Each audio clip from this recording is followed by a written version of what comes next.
y'all did a wonderful job, and as I was walking around, I heard some great discussion on the questions, and so now it's time to share what you thought. So let's do question 1. We've got it over here. I feel like that. Number 1 was, let me read the question. To what extent am I engaging my students in higher level talk and writing about text during reading instruction? And what evidence do I have to show that students are critically thinking, talking, and writing at a higher level? So you had question 1. And Ms. Watch, did you want to comment? I just said that allowing when she allowed the students to ask the questions rather than the teacher asking, and then Ms. Kears added that the students led resulted in lengthier answers and a deeper understanding of what they were studying. Exactly, and I think we were talking about it, and we said that the students are more interested when they're talking to their peers about it, and they can share their own experiences, so that makes that great. Okay, question 2 is, how does higher order thinking fit within our current reading curriculum, and what could be done to integrate even more opportunities for students to talk and write at a higher level? So group 2. We discussed in our strategic lessons that we have to do with our before, during, and after. Each one of those has higher level thinking questions that we put into it, which is our TWIRL, which is the talk, write, investigate, read, and listen. And then how the student, the first part the second part was student-led instead of teacher-led. And then the teacher was asking to me like basic recall questions, and then fixing the misconceptions then, instead of letting them investigate it on their own, and then going back and clarifying later. So that's what we discussed over there at our group. That's good. So we've got kind of a pattern going, student-led versus teacher-led, and we all like the student-led better, seems to be. Okay, question 3 was, how are students at all achievement levels being given opportunities to talk and write at a higher level about the text they are reading, and what else could be done to foster higher order thinking among diverse students? Okay, so table 3. Yeah, we said that with the student-led questions, the students were more engaged in conversation, that more of them were participating, and it probably gave more of them an opportunity to participate, because it's easier to ask a question and participate if you're not sure of the answer to a question. You can still ask one, so it was like differentiated for all the learners. Oh, differentiation. Okay. And then the last one was, how can we collaborate with grade level colleagues, including the English language, special education, Title I teachers, to incorporate more higher order thinking into our daily reading instruction? So group 4. We were just talking about how the lower level students often have a different type of question than the teacher usually directs or comes up with. So we said that the classroom teacher, supposed to say classroom teacher, can give the text to those intervention teachers and help the students come up with kind of like get their questions out. So you use them as a great support team. That's wonderful. We do here at Pinecrest have an excellent support team. So, well, thank you for participating in my activity. And next is Miss Migliore, follows me. All right, on this slide we're going to be looking at the depth of knowledge wheel. We're all familiar with it.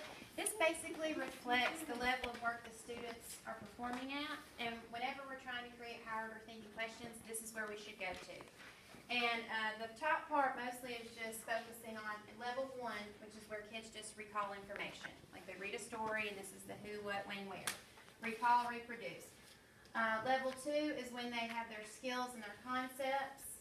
Down here at level 3, their strategic thinking. And then over here, level 4 is when it gets more independent and they're taking their strategic thinking deeper. All right, next slide.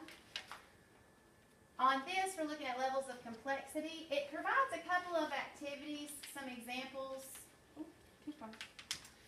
that fall into the levels. On this first one, again, it's recalling elements and details of a story.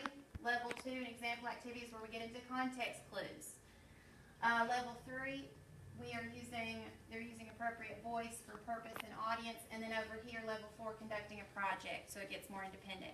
You will receive today a depth of knowledge overview chart that actually includes some academic vocabulary, some verbs to use in your creation of higher order thinking questions.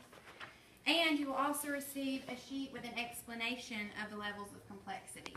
and you have that on the table with you. Next slide. Okay, so I created a sample literacy lesson plan. It focuses on drawing conclusions, and I included some higher order thinking questions in that lesson plan.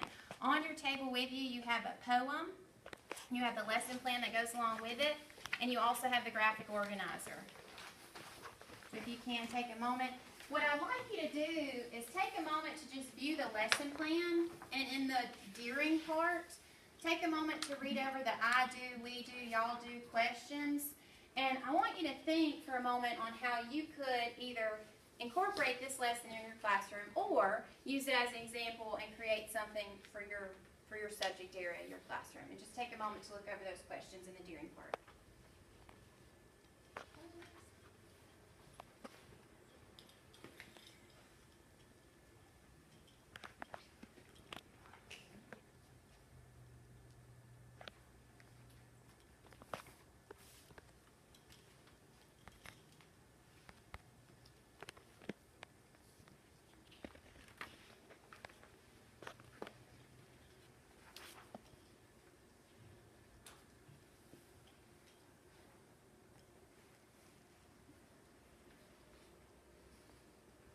Give me a thumbs up when you're ready.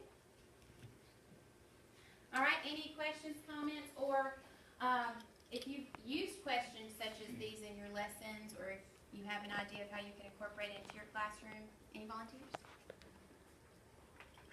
I really like the I do, we do, y'all do, because when the teacher is able to set it up by doing something at the beginning of the lesson, and then going into we do, having them do that together and describe the emotion, that's really good because you're kind of preparing them for the you do, and they're able to do that on their own and work with a partner and be able to work independently. And so I think in any lesson you could use those strategies and apply it in your classroom.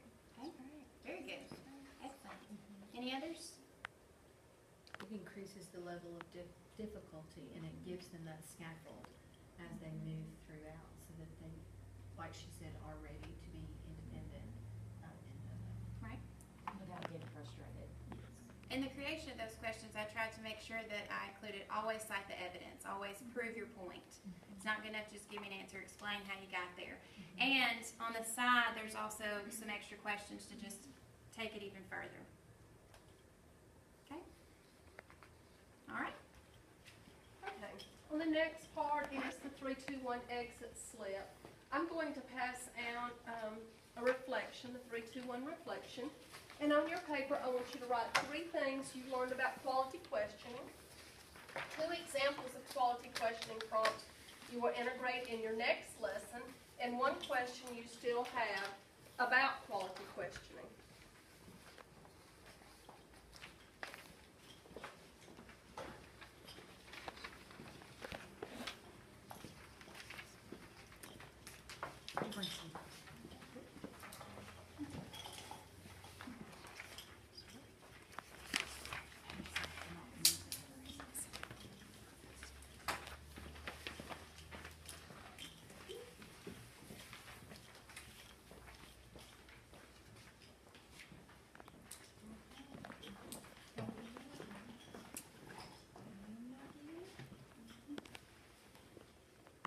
I'll give you a few minutes to write and reflect.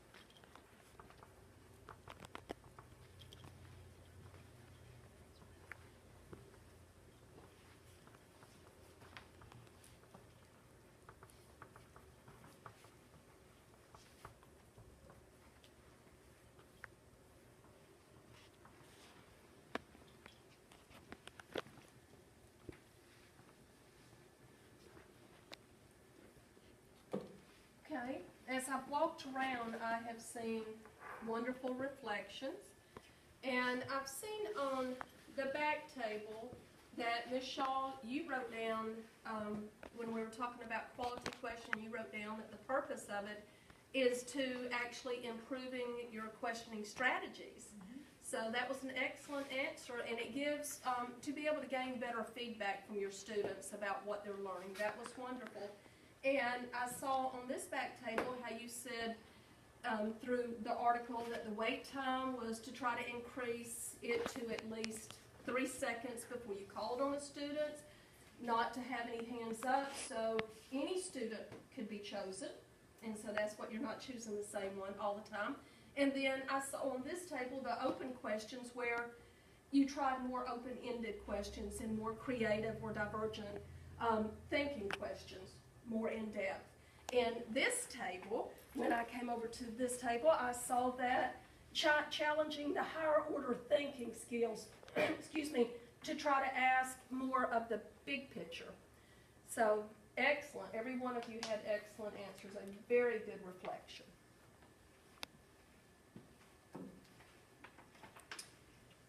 And then we have the resources at the end. Again, we've already discussed at the very end of the quality questioning. And I hope you enjoyed this today, and I hope you learned a good lesson about to take back to your classroom on quality questioning. Thank you for coming.